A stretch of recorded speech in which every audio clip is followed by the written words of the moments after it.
Health experts are concerned about the re-emergence of a virus that was once thought to be eradicated. Here are the facts. The Centers for Disease Control ruled measles wiped out back in 2000.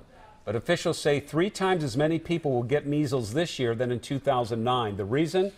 Parents are skipping vaccines, especially here in Oregon. Amy Frazier shows us how it could affect your health.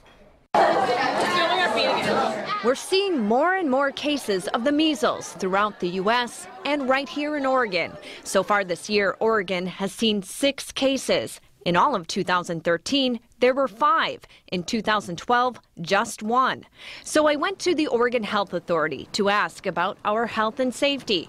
I found out Oregon has the highest non-medical vaccine exemption rate for kindergartners in the country at 6.4%. Are you worried? Yeah, I'm worried especially if one of those cases lands among a group of school children where there's a really high exemption rate.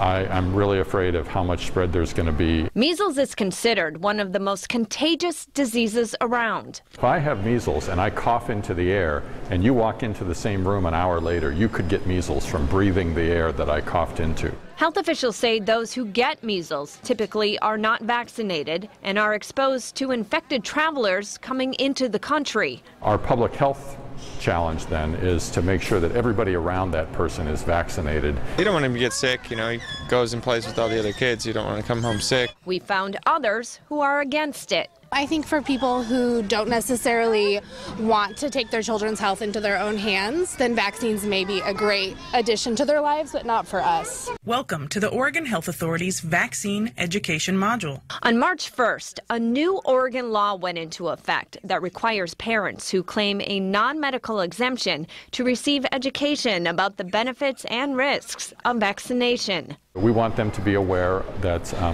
measles is still out there and that it can be serious. Amy Frazier, KOIN 6 News.